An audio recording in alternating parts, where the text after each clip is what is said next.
Good morning and welcome to European Elections and Beyond, Crafting Europe's Next Geopolitical Agenda. My name's Susi Dennison and I'm a Senior Policy Fellow at ECFR, and I'm really happy to be moderating the discussion this morning. So we're now almost exactly 1 month ahead of the European Parliament elections in June, and we're going to be looking in this discussion at the geopolitical trajectory for Europe in the next institutional cycle after these elections are over. Looking at the reconfiguration that we're expecting of the European Parliament and the Commission that will be appointed in follow-up in a completely new geopolitical context, we're going to be exploring what the foreign policy mandate of the next Commission should look like, as well as the key tasks and challenges to address. We're going to be hearing first about some data from ECFR's latest polling reports, both a new political map, getting the European Parliament election right, and wars and elections, how European leaders can maintain public support for Ukraine. And we're going to be hearing on that from Leonard, who is a co-author of both of those reports with Ivan Krastev. But then we're very lucky that we're going to hear reactions from two real-life MEPs who are going to be speaking about their perceptions on this picture. We'll hear from Hannah Neumann, who is a German MEP from the Green Party, and she's currently travelling in the east of Germany to campaign. We're very lucky to have her here with us this morning in between all of that.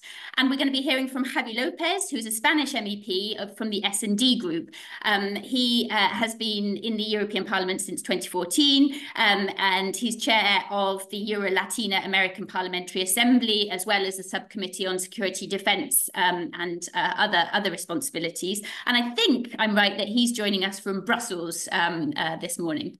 No, from Barcelona, also campaigning. Also campaigning. Okay, so this is Well, very much from the ground today.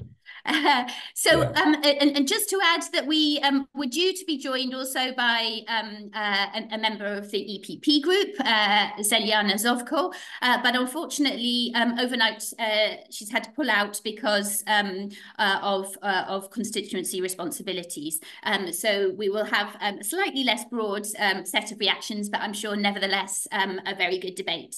So without further ado, I'm going to hand over to Leonard, Founding Director of ECFR, for a short presentation of the public opinion data. Mark. Great. Thank you very much, Susie. So I'm just going to put up a few slides which help us sort of understand a bit more about some of the political dynamics which are going on at the moment. And it draws on a number of opinion polls that we've done in 12 different member states of the European Union, which cover the vast majority of the seats in the European Parliament.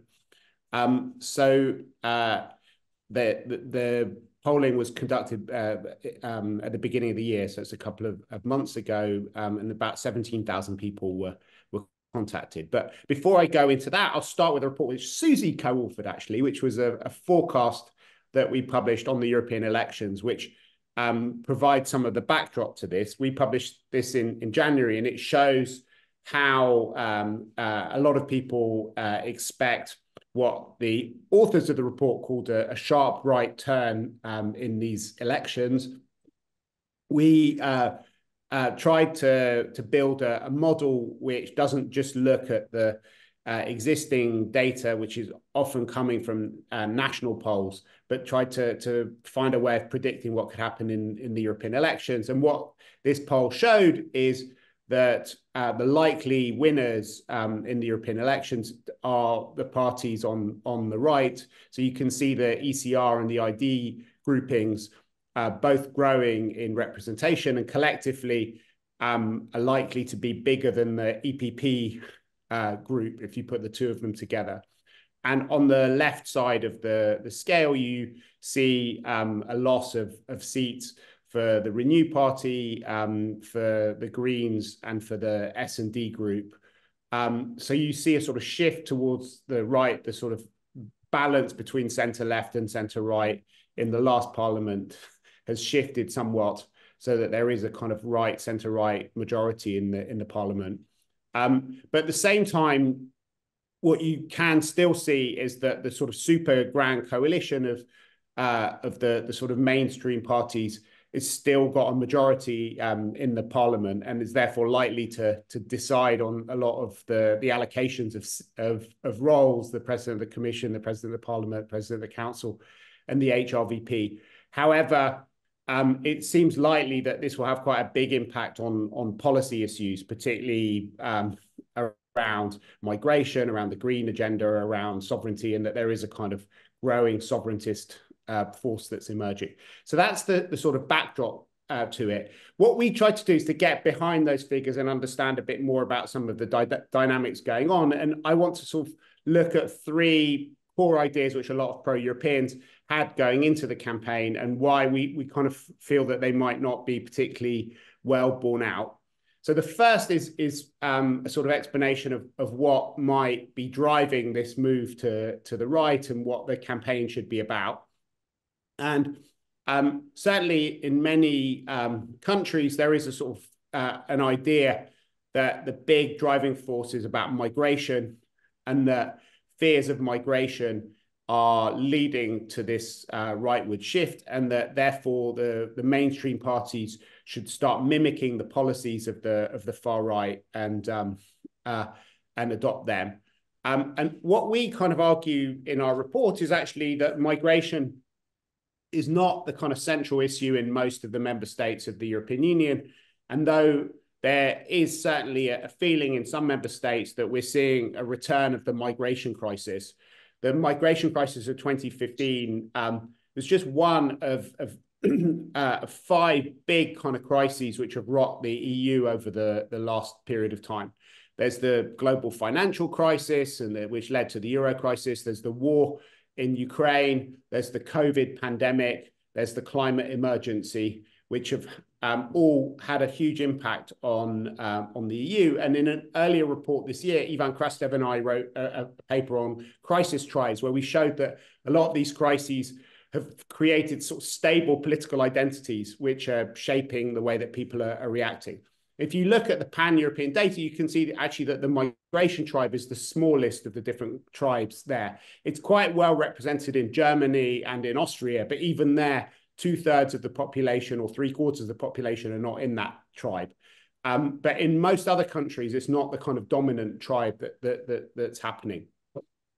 The second issue is to try and is an idea that you can kind of run this maybe as a rerun of the 2019 elections, where you could campaign against the sort of far-right parties and the way that they're destroying the European Union. But I think one of the interesting things that's happened is that a lot of the parties on the right have managed to reposition themselves so that they're no longer in favor of leaving the European Union or the euro, and have de-risked their European agendas. And sometimes they've done that for themselves, but also for the way that they're seen across the political spectrum. The most dramatic example of that is Giorgia Meloni, where only 6% of Italians think that she wants to leave the European Union. Which means trying to scare people on that front is likely to be unsuccessful. You have different pictures in different parties, and this shows that there are some countries, particularly in Poland and in Germany, where people think that the far-right parties do want to leave the EU. Over 1/3 of Poles think that the Law and Justice Party wants to leave the EU, and that's their #1 priority. And in Germany, 30% of people think that the AfD want to leave the EU. So you've got quite a divergent set of parties on the European issue in terms of how people are seen, but also there are kind of obviously famous splits between the parties on Russia and on other issues, which means that they're unlikely to provide a united front after the elections as well. And the third sort of thing, which is maybe points to a gulf between the perceptions of European elites and the way that people see them, so that people, I think, are rightly proud of what the European Commission's managed to do on COVID-19, on the war in Ukraine, and on other issues. But by and large, in most countries, at least a plurality of people think that the EU has not done very well on those issues. And therefore, running a campaign based on the success of the European Commission seems to be something which will be counterproductive rather than positive. So rather than doing that, what we suggest in our report is having campaigns which are much more national and nationally specific, rather than campaigning on European issues. And we sort of think that there's three ideas that pro-Europeans could adopt, which could help to mobilize their voters. The first is to see where you can polarize things. And I mentioned that in Germany, in Poland, in Austria, there is a real fear of the far-right parties leaving the EU, and that can actually be a mobilizing factor. We've seen in Germany, actually, a lot of people have taken to the streets because they're worried about the extremism of the AfD and the way that they're doing well in the polls. And that can work in some other countries, but not everywhere, as this poll shows. The second angle is to sort of look at demobilizing anti-European parties. So in some countries, you have people who are determined to go out and vote, but in other parties, the sort of anti-Europe sentiment is more just an anti-political sentiment, and you can actually see you could use that to try and just make sure that you don't give them a reason to vote. And I think that's true in places like Spain in particular, but in various other countries. And the third thing, which is maybe where we'll end as ECFR, is this question about the sort of geopolitical case for Europe. What we found in our polling is that people don't necessarily believe, only 10% of people think Ukraine can win the war. So if you kind of run a campaign around Ukraine, that's unlikely to work for a large number of people. But what is very interesting about the polling is that people are very worried about Donald Trump. Back in 2019, there was a fear that the European elections could be round three of a kind of story that started with Brexit, carried on with Trump, and then ended with the European Parliament becoming Eurosceptic, and Steve Bannon and people like that were trying to run a campaign like that. But what we found is that even in Hungary, a majority of people are very unhappy about the idea of Trump being elected, and that this can lead to a sense of the need for European sovereignty and Europeans taking responsibility for themselves. And that is something that seems to have traction right across Europe. So I'll end with that. Thanks very much indeed, Mark. And we'll definitely come back to where you left off on the geopolitical case for Europe. But before we do, I want to get our other speakers to react to what you said about the sort of the drivers of the way that people are thinking about voting, and give us a sense from your campaigning of whether this sort of rings true, whether this resonates with what you're hearing on the doorsteps around Europe. So yeah, just to recap Mark's three myths, the first was around migration being the central driver and the fear of migration. The second being around the far right as a united front that needs to be tackled as such. And the third around whether the institution's track record in the last mandate on the major crises we faced is enough to build a platform on. So Hannah, could I give the floor to you, Hannah Neumann, first to react to that? Sure, thanks, and also for giving us again this overview, Mark. My experience, especially going door to door outside of the big cities, is that people are overwhelmed by the number of crises that we're dealing with. There's the climate crisis, there is the war of Russia against Ukraine that had huge repercussions on the energy sector, especially in Germany. There was the pandemic, so the COVID crisis. We're constantly telling people that they need to adapt, we need to change, it's going to be more challenging. So what helps in terms of also setting a positive European narrative, so not the one that because you've dealt with this crisis, Europe is kind of the origin of the crisis, is telling them if ever we want to have a chance to go through these challenging times, we can only do it if we work together on the European level. So as the 27, only as the 27 do we stand a chance to stick up to the aggression of Putin. Only if we work as 27, we had the chance to deal with the pandemic, be it for vaccines, be it for the medical equipment and all of these things. And only if we work as 27, we do stand a chance to have a green transformation of our economies and do not fall behind the US and China. So it is more this narrative of saying we need to do it together. We need to be reliable in terms of what we say. And that's why I have to say I'm a bit disappointed not to have someone from EPP with us. Because in Germany, we had these long discussions with our economic sectors, with the big companies who actually said, okay, we understand we need to transform. Just give us the rules give us the financial support that we need, and then we are going to go ahead. And now this discussion, like, do we need to slow down the Green Deal? Do we need to change it? It creates a lot of frustration and a lot of confusion, because that's just not how companies work, who need to make decisions for innovations and everything, and for where they invest their money for 20, 30 years. So that's where I would say it is important that we send a clear signal. We are going to move on with the same speed, but not forget the people and the challenges it means for the people, which is why the Just Transition Fund is something good. But we need to talk more and also strengthen the role of the European Union in providing, let's say, a safety net for European citizens. And allow me just to say one or two things on the right, because the right is getting also stronger in Germany. It is getting stronger in many more countries. But let's also not see the right as a uniform bloc as the Greens would be, or as the Social Democrats would be, because they have a lot of inherent frictions that become continuously open to see. One is clearly the Russia policy.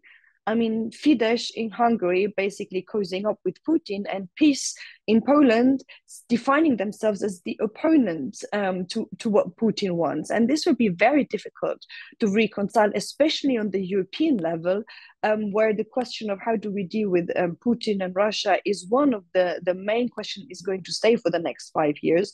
The second one is actually social policy, because we have the neoliberal rights, such as the ones in Austria and Germany, who think subsidies is something really bad and we shouldn't even give people social benefits. And then we have such as PiS and others who are more like this from the socialist end of National Socialism, who want to dole out subsidies to everyone. And that would also be difficult to reconcile. And the third aspect is, I mean, just the degree of professionalization. Meloni trying, or Le Pen trying to appear as normal, highly professional political parties, and then parties such as the AfD basically being bought by Russia, or employing Chinese spies, which is totally against the image that they want to pull up. And they don't even want to sit with each other in political groups. That's the signal I get at the moment. So let's not think of them as a uniform bloc that is easily going to shape a European policy. Nevertheless, let's not underestimate the danger that comes from their divisive rhetoric.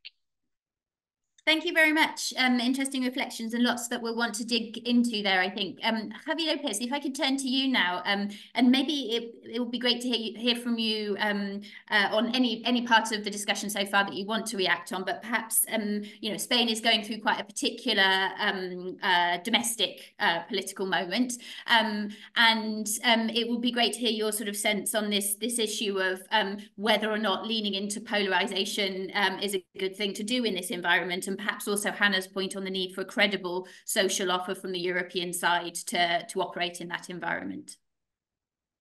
Well, first of all, thank you very much. It's a pleasure to be here. I can talk about the general analysis that made Mark, and after to talk about Spain and the particularities of Spain. No?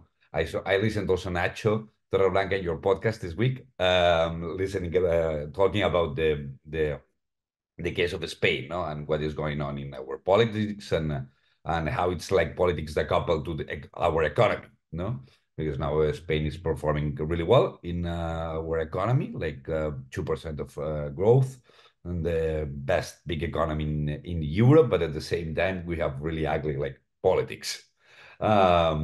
But about the analysis that Mark made, I have 3 or 4 insights to share with you. Well, about the public opinion, like take into account that the concerns are different, and the public opinion also like it's fragmented. I think we can share that the Europeans, they have higher levels of anxiety and like more levels of awareness of threats, external and internal threats. This is something shared. This could be explained with like different reasons, but this is something shared.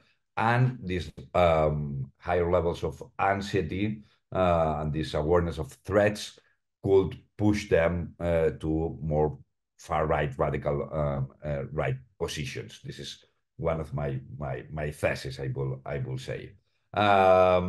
Secondly, Hannah explained it really well. Probably the biggest winners of the elections will be the two groups coming from the radical right wing, and they are not the same exactly. Like it's a really diverse group in economic dimension, but also in the geopolitical dimension. And this is something that has to be taken into account. But they change in their approach towards the European integration in the last 10 years, I think especially after the Brexit experience, because also this has a huge impact in the European public opinion. Third, about forecasting and what is going on in the European Parliament. Like what we will see is gains in these two groups from the radical right and wing positions. This is like first thing, and probably like the risk of moving the center of gravity of the European Parliament politics to the right. But in operative terms, what it means this, and this is like part of the discussion. Well, to be honest, during this mandate, we had 3 operative majorities working. From the liberals to the left, okay? And it worked for some topics, like with S&D, Socialist Greens, and so on. From the liberals to the far right, okay? And in some topics, it worked, this majority. And a third majority that it was institutional, von der Leyen majority, you can name it like you want, that it was Popular Party, S&D, Liberals, well, Renew, and could be sometimes Greens, plus Greens, these 3 majorities. Well, in operative terms, like the new parliament, what it will mean, like we will not have from the left to the Liberals a majority. Well, in this parliament, we had only one actor in these 3 majorities, that it was Renew. This brings them a lot of leverage in the negotiations, as you can imagine.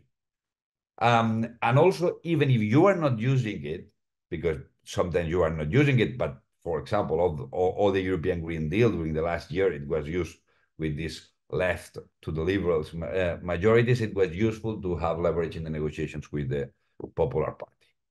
And then probably what will happen is we will have only 2 majorities. You know? And the risk is like, well, with ID, you cannot run Europe.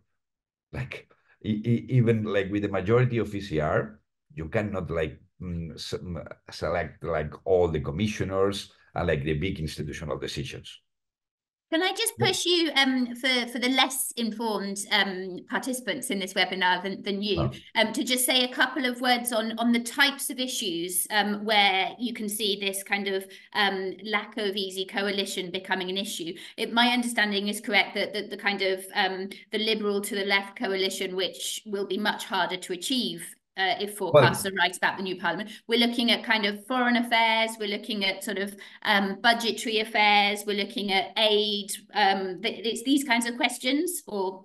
No, like this is like institutional affairs. Like with institutional affairs, you use like the von der Leyen majority, like pro-integration majority in the center of the of the parliament.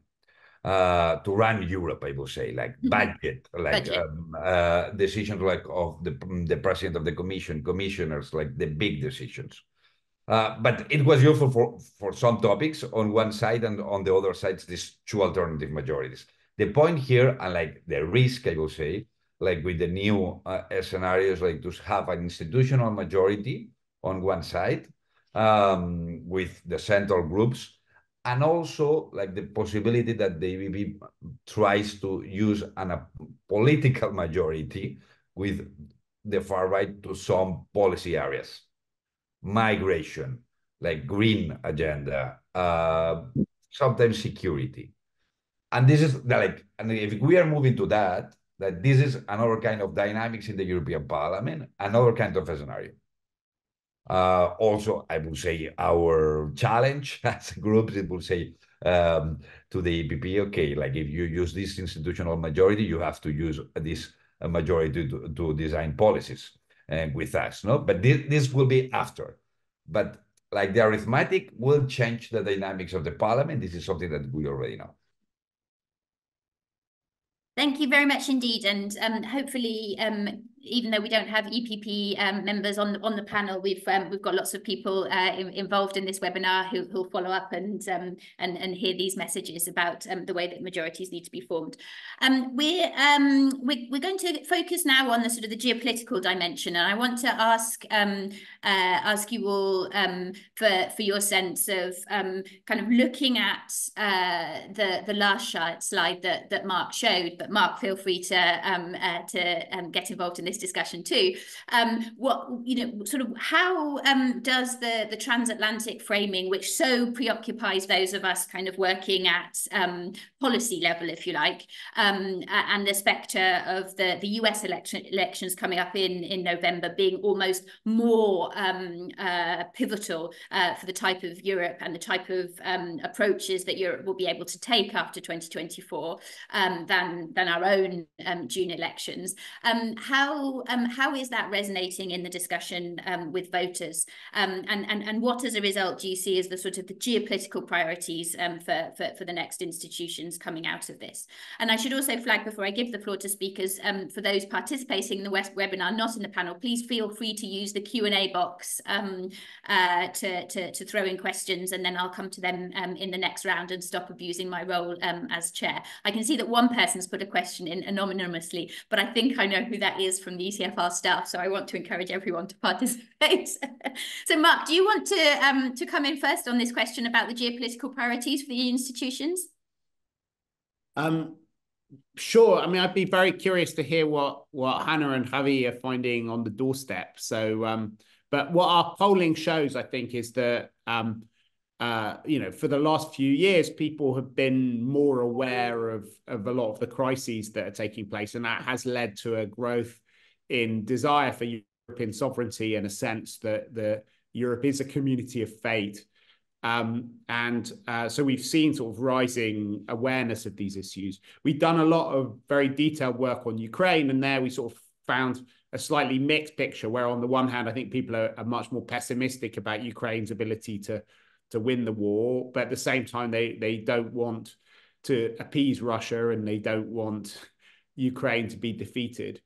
So that does mean that you need to kind of argue around it in different tones. But what we found in many member states is more and more fatigue about the consequences of that. So that's why we think it makes more sense to talk about it in terms of European sovereignty in the face of Trump and Putin and Xi, rather than talking about Ukraine, which in countries like Poland and Estonia, people realize that it's their security that's on the line. But in those countries, it doesn't seem to be, it's not much of a mobilizing issue because all parties are on the same sort of line of it. So it's not a big dividing line in the elections. But there is a danger in other countries, if you make it too much about Ukraine, that you could end up actually having a counterproductive effect on the elections and mobilizing the people who are fed up, whether it's about refugees or about the cost of the war or about energy prices, which is why we make the recommendations we have done. Thanks, Mark. Let's flip the order. Javi Lopez, let's come back to you. We've got a specific question in the box related to this, the Q&A box from Olivier Susi. Do you think that the election of Donald Trump for a second time is a threat to the security of the EU, and how should Europe be responding to that? Yeah, of course, I will say. And I think not only me, I think all the political spectrum and the public opinion, like, it's aware about that Trump 2.0 will not be like Trump 1.0. This is something that we know, and like all the message coming from Washington are clear about this. The kind of internal structures of Washington controlling him will be different. And also the threats that we have, it was not the same than 10 years ago, like 8 years ago, especially after the Ukraine invasion.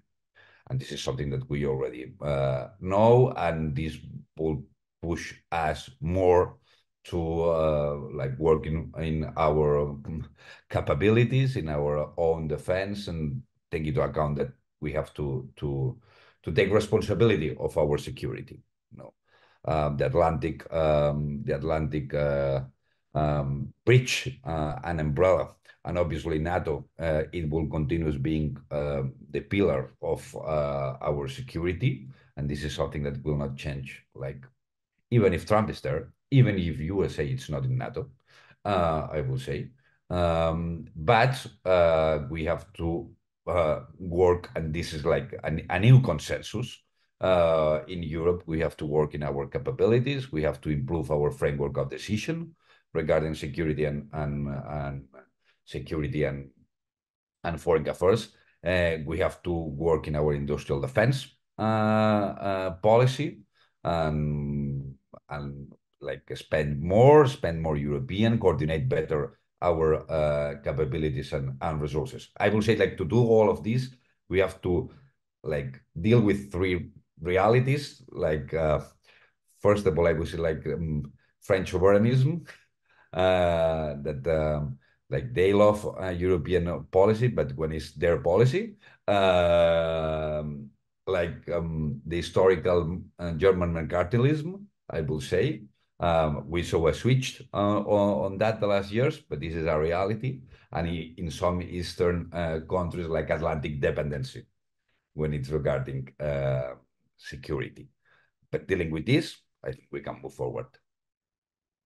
Thank you very much. Hannah, could you give us some reflections on how you're hearing this discussion resonate in your campaigning, and if you would like to as well to react to Javi's recipe for how to respond to that at a European level?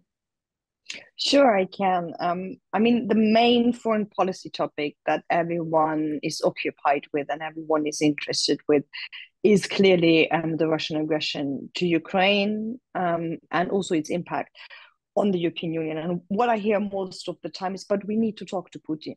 And it's important that we talk to Putin. And why don't you talk to Putin? So this is like the preoccupying message, which I think makes it very important. One, to explain to people what more we do as European Union than just delivering weapons. Because, I mean, we have diplomatic work. We are sending technical experts. We're supporting Ukraine financially when it comes to rebuilding infrastructure. We are sending humanitarian aid. We are helping refugees. We are helping traumatized soldiers, also with medical support. So while the let's say public debate is a lot on weapons, and people don't understand why we're just trying to support with weapons, and we actually do much more. And I think we need to discuss this much more, because it's not so confrontational. It's not so much in the news, and we need to explain that. Well, I think most of us are trying to make Putin talk.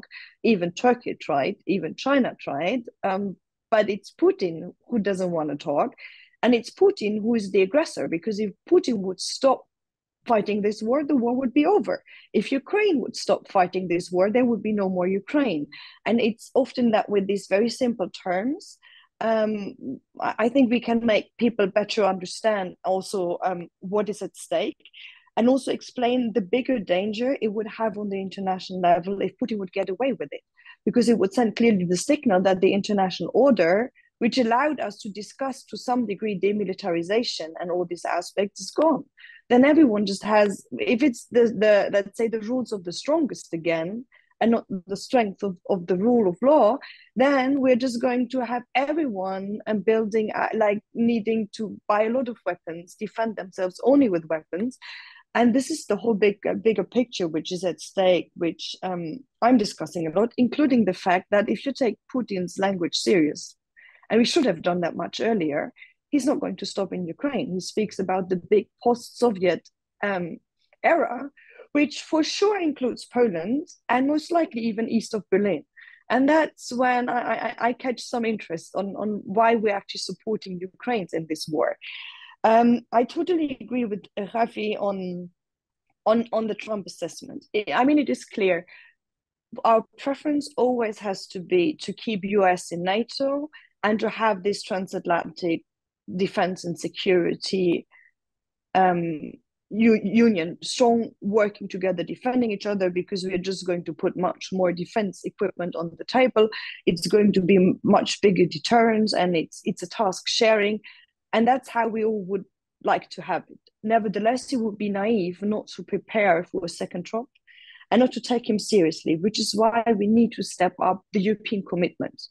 And if NATO stays as it is still going to be stronger with a strong Europe. So no one's going to lose if we are building the strong Europe.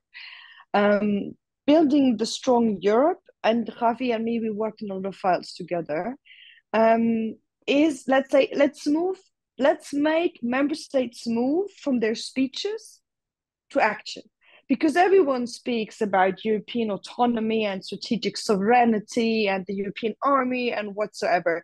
I started making this a bit of a fun joke whenever somebody comes to our committee and speaks about these nice terms from the member states. I say, okay, could you just briefly explain to me which powers you are willing, or which responsibilities you are willing to transfer from the national level to the European level so that we can move concrete steps in this direction?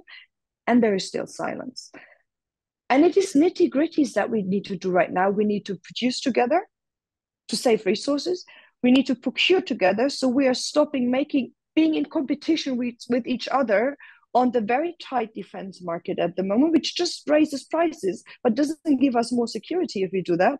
And we need to make a prioritization on who gets what first and who needs to get what first.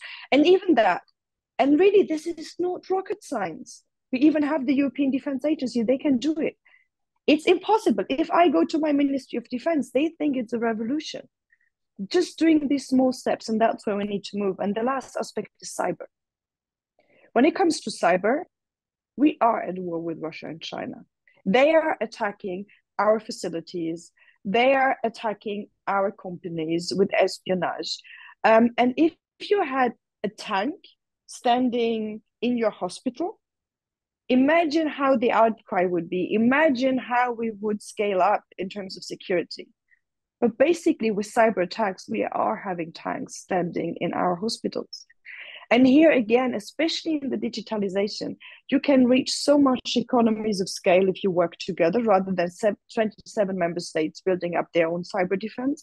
And I think this will be one of the key discussions that we need to have on the European level in the 5 years to come, that people are not even aware of, because it's growing. Foreign information manipulation is growing, disinformation is growing, espionage is growing, dedicated cyber attacks are growing. They are coming from Russia, they are coming from China, they are coming from Iran, and we need to prepare clearly as 27. And then the last challenge, and already by seeing how long I speak, you see, is just keep up the idea that the world is bigger than Russia, Ukraine, the European Union, and the US, and that it is in our interest and it is highly relevant that we engage in other regions as well, that we send humanitarian support, we help them with the green transformation, we support those who fight for democracy and freedom, and that we care, not just because if we don't, it may trigger migration, but we genuinely care because we want to live in a fair world. This too often just falls off the table at the moment because we are preoccupied with these two big issues. Thank you very much. And I think maybe we can come back. We've got a few questions in the chat about the broader world beyond this, beyond the Ukraine war. But before we do broaden that out, I just wanted to come back. One of the areas which I think that your image of the need to move from speeches to action really applies to, and will be very challenging in the next mandate, is on enlargement. And we've seen in the public opinion data from ECFR this sense that while Europeans still prefer a Russian defeat as a prospect, very few now, I think it's around 10% overall in our polling, believe that a Ukrainian victory is possible around the sort of the terms currently framed. And we have the sort of the offer of enlargement on the table, but also the sort of the backdrop that both of you have alluded to in different ways of the different challenges facing Europe in terms of budgetary pressures and so on. I wondered if you could sort of comment on how you can see the enlargement file moving forward politically under the next mandate, and what you think needs to be done to put us in the right place to do that. Who would like to come first on that? can just skip the order. In your question, you only refer to Ukraine, so I'll only deal with Ukraine, and maybe I don't know if you want to talk about the other countries. There is a question in the box actually on Western Balkans if you're feeling okay. up for it. Well, let me start with Ukraine. I mean, it is clear that Ukraine made the decision that they want to become part of the European Union, which is why Russia invaded Ukraine. And if we want to send a clear signal that people can decide, or countries can decide by themselves where they belong, and we don't accept this kind of, well, bullying is too soft a word for what Putin does, this kind of major aggression. I think it is right that we send the signal, the doors open, and if Ukraine is ready, in the legal, with all, I mean, all the conditions that are attached to the enlargement and to becoming a member in the end of the European Union, then they can join. And I think it is also right, what we're doing at the moment is with the money that we are transferring to Ukraine to support them, we clearly say, use the money. If you strengthen your health system, if you strengthen your governance system and all of that, use it in a way that already brings you closer to the European Union, so you don't have to start from scratch. But because you mentioned the budget, it wouldn't make sense budget-wise to send a lot of money to Ukraine to help them build up their economy and everything, so to just pay for it, if it's actually a lot of cheaper if we allow them to enter, for example, in our economic zone, and they can rehabilitate themselves a lot easier all by themselves. And this is the idea behind it. Rather than sending them the money so they can rebuild, why don't we make them become part of our economic zone so they can rehabilitate a lot easier because they have access to this market and everything. Clearly, what we would have to do when it comes to accepting Ukraine to the European Union is to rediscuss, but we have to do that anyways, the agricultural subsidies. Because about a third or half of, if we stay with this idea that the bigger the area you have, the more subsidies you get, given the size of the agricultural land in Ukraine, about a third to a half of the agricultural subsidies would only go to Ukraine. But that's clear. It's clear for Ukrainians. They never said we want to have the same rules. And frankly said, we need to rediscuss this idea anyways, that just for owning hectares of land, you get money. I think if you want to have subsidies, it needs to come with the service to the public. That's a discussion we have to have in the next 5 years anyways, when we discuss about the new multi-annual financial framework. When it comes to the Balkan countries, we have always framed, in terms of conditions, the enlargement as a very technical process. So we said, if you fulfill the conditions, you can come. And then all of a sudden it became political, because some member states, for some reasons, put in veto, which was highly, I think, discouraging for a lot of people in the region who have just gone through the process now to find out that actually the rules we said are not the real rules, which is super frustrating. And now some governments are even trying to raise the threshold by saying we need to reform the EU first before you can enter. And we know how difficult it is to reform the EU. So I think this is really the wrong track, because that's our mistake that we didn't manage to reform the EU so far. So we need to find a way how it goes hand in hand, but not question the idea that whoever fulfills the conditions will be in the end. Thank you very much indeed. Javi, I want to turn the floor over to you. And if you want to disagree with anything on enlargement that Hannah has said, feel free. But also we've got a lot of questions in the box around defence. Do we need a defence commissioner? Do we need, what can we do on defence capabilities? You've sort of alluded to this in your opening comments in a broad sense of the need to look at the industrial capability complex and scale up and work together. But I wondered if you could sort of tackle these specific questions on what do we need to see from the next institutions in this field. Okay, brief about enlargement first. Like, I agree with Hannah.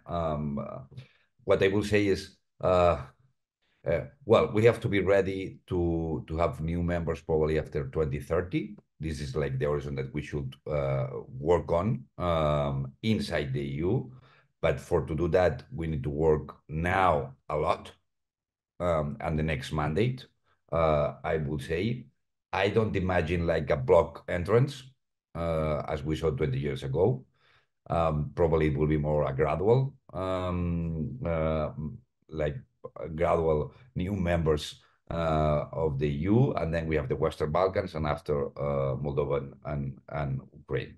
We have the special case of Ukraine, obviously, with the war, and I agree with everything that Hannah explained. What I will say is we have to work with the Western Balkans, especially like with the countries that we feel that they are really close to enter, like Albania, Montenegro, north of Macedonia, to work to be ready, like in some years.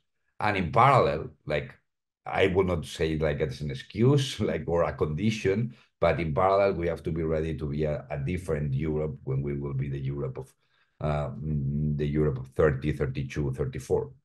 No, I understand the point of Hannah, because it's true that some people use it like as an argument to escape the enlargement.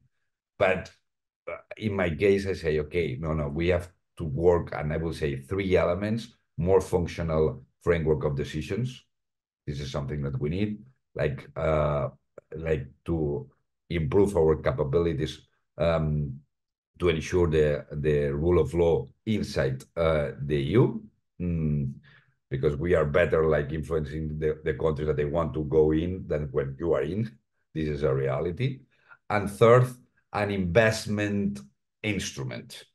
We will have to rethink it. And this is because we have enlargement, we have Ukraine, but also because we have new challenges, and we have a good experience with the next generation EU. This is my point about enlargement. About defense commissioner and defense policy, I will say, like, I think this is not the key point in my view. If we have or not, we have a defense commissioner. We have limited competence of the European Commission regarding defense. We have industrial defense policies. This is something that the European Commission can do. And also, like, we have theoretically somebody in charge of security, that is a high representative.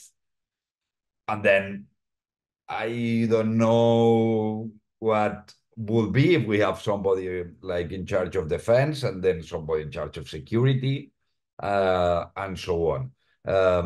Like industrial defense policy should be one of the main like topics in the next mandate. This is something consensual, and we have to work on that. I think Breton made the right first steps on that direction, but it's not easy to deal with the member states on this field.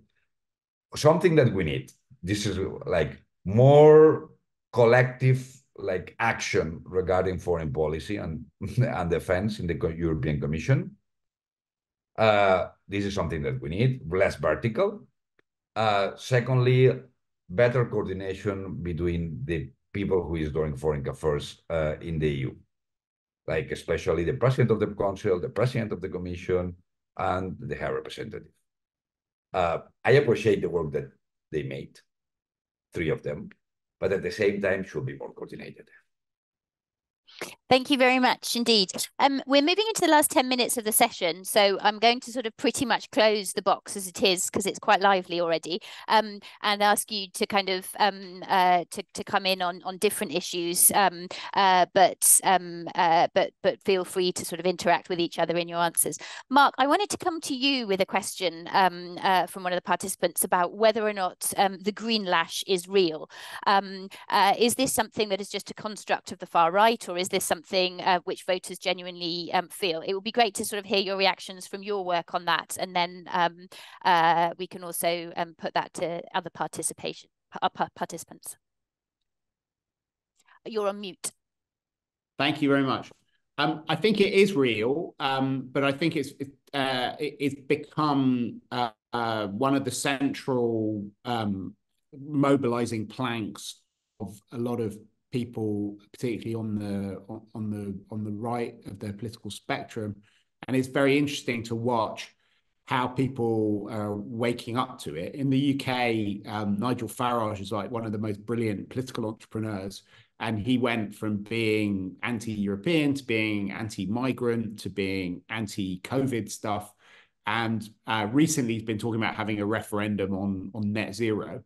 And that is a sort of model which I think you're seeing in many other countries. The green lash in Europe is very different from the US green lash. So people are not denying that climate change exists or that it's man-made. What they're looking at is the speed of transition, who pays for it, and how much impact reducing European emissions will have on a global stage when we're not the main emitters in the world. So it's a very different kind of agenda from the American one, which makes it slightly more challenging for people to oppose, because you can't simply talk about the science and things like that in order to do it. A lot of it's to do with climate justice and about the speed of transition. Our polling shows that if you give people a binary choice between reducing emissions and reducing energy prices, people will go for reducing energy prices. I know Hannah will say that actually the cheapest energy that's available is renewables, and that it's a false choice. It is true, but it does show why people are using the green lash as a way of trying to key into people's uncertainty about their economic futures and the cost of living and things like that.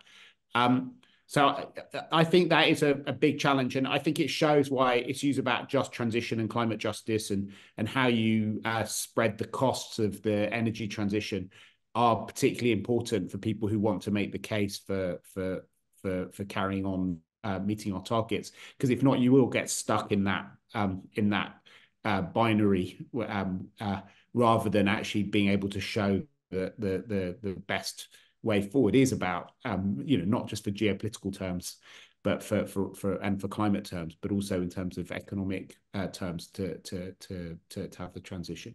Can I just say one quick thing on enlargement as well? Because I think one of the really interesting things on enlargement is how that debate is changing as well. Because I think on the one hand, there is a sort of I think growing awareness that there is a sort of geopolitical necessity for enlargement. Is very important to respond to Ukraine and Moldova and other countries' desire to be part of a democratic, Western-orientated political community. And I think it's in our interest for them to be part of the European security community and to find a way of anchoring them in Europe. But at the same time, it's very clear that on the other side, it seems almost impossible to overcome a lot of the institutional barriers towards it, both sort of budgetary, because everyone becomes net contributors if you do enlarge to all of these different countries. Institutional, we're already struggling to make decisions at 27, let alone what will happen if you get very sovereigntist countries coming in, which are outside it. And actually, in many countries, like in Poland, where I spent quite a bit of time recently, the challenge for them is not about bringing Ukraine in and enlarging it. It's more like kicking them out. They're trying to work out how they can withdraw, because Ukraine's got more access than most candidate countries, than most member states had during the first 7 years, because you have transitional programs, but they've got widespread access both to a lot of the freedoms, particularly in the agricultural sector, and that's why you have farmers protesting against it all over the place. So it's a very kind of challenging thing, and it's not entirely clear to me that the classic way we thought about enlargement with IGCs and with regulatory alignment and things like that is going to be of any help to Ukraine at all while it's trying to fight the war. I think the bigger challenge is about how do you build war economies in these different places. So I do think we need to have a fundamental rethink of what we're doing with enlargement and what a geopolitical enlargement looks like, how you can actually respond to the desire for security and for anchorage, rather than having a super technocratic process, which is bound to fail politically within Europe. It will create divisions within Europe and will not manage to move forward, and could actually not necessarily help the countries that we're trying to help as well. I also just do think it's important that it is up to the EU whether countries join or not. Even if they do meet the acquis communautaire, the EU is a kind of sovereign club, and it's up to EU member states to decide who's inside it and who's outside of it. And, our interests are not identical with Ukraine's interests. They overlap in a huge amount. And I think Ukraine is fighting for our security on a daily basis. But at the same time, it is important to remember that the EU is a political community that can make its own decisions. And one of the most important decisions is who's in and who's out of it. And that's not something that we can, contract out to other forces. Thanks a lot, Mark. Hannah, you reacted during Mark's comments on the green lash. I saw you put your hand up, old school style. So do feel free to come in on that, and maybe sort of just link to it. There's a specific question in the box about when, if do we think the EU-Mercosur deal will be signed, which was obviously a casualty of French concern about the agricultural backlash that Mark's been talking about, linked to the environmental standards. So I wondered if you could comment quickly on that, and just to advertise to everybody, this will be Hannah's last comment because she has to leave to go campaigning right on time. Hannah. Thanks so much. Before I do the green lash, to say just something on the enlargement and the need to rethink the process and the comments of Mark on Ukraine, because I think here we might have at least a certain disagreement in terms of what needs to happen when. Those who became part of the accession process and who are now very close to becoming members of the European Union entered into these whole pathways according to some rules and ideas. And I agree with Mark that we will need to rethink the whole process, but it can't be that now we find out we need to rethink it and the European Union needs to rethink it, and only when we are done with rethinking, we can talk again about if they can join or not, because then it will be another 10 to 15 years. And I think it is unfair and it is geopolitically highly naive, because we see those that we keep on waiting and waiting and waiting. Russia is making its offers very clear. So there was a process, there was a promise, and I think in terms of the credibility of the European Union, it has to be the political decision of the European Union that we stick to these promises with the attachment that have been made a number of years ago. And when it comes to Ukraine, you're right, Mark, it has to be a political decision, but we made that political decision and we made it in a very unified way. And I don't think that we can afford to continuously walk away from these kind of political decisions and promises we make, and then we just need to figure out how we can make it happen. But I'm not willing to put these promises into question, especially not right now. On the green lash, yes, I mean, of course, people are now coming out and having this whole rhetoric on, can we save the climate alone? Well, for sure, others, especially the US and China, already embarked on this way of doing it. So it's not just us alone. And there's often this dichotomy between, do we save the climate or do we stay competitive? And I just think this is a wrong dichotomy. Because only if we now transform our economy towards net zero, towards sustainability, we remain competitive. We see the massive investments in China in their transformation of the economy, coming up with all these new products, all these new approaches, all these new ways of producing stuff in a much more environment-friendly way. We see the same happening in the US, massive investments into the green transformation. And if we now in Europe say, oh my God, it is a bit hard, it is a bit tough, why don't we slow down? We're just going to see them from behind. We are never going to catch up. And this will be the massive blow to our competitiveness, because the others are moving, the Gulf states, everyone is moving, everyone is greening the economy. This is the future, full stop.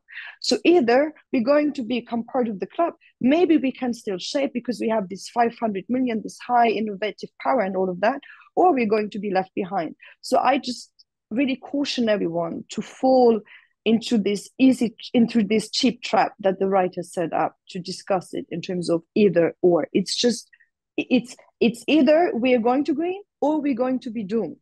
Yeah. And the last point on the defense commissioner, I don't have a problem with the defense commissioner if that person has any responsibilities. And that's the thing. Do we move the defense portfolio from the HRVP to the defense commissioner?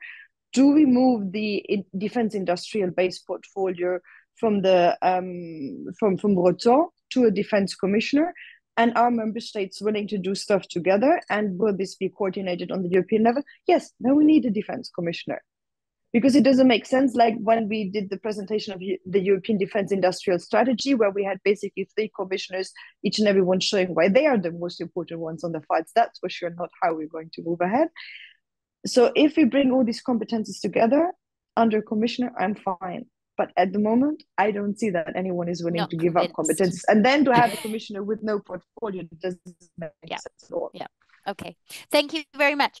We're at time, but Javi Lopez, I want to give you the last word. Literally one word. We have a question in our box. The last commission was purported to be the geopolitical commission. What should the next commission be? No, should continue being the geopolitical commission, and then try to think more about what it means. But probably it will be a commission focused on security, and security. This means a lot of things. Yeah. This means defense. This means energy.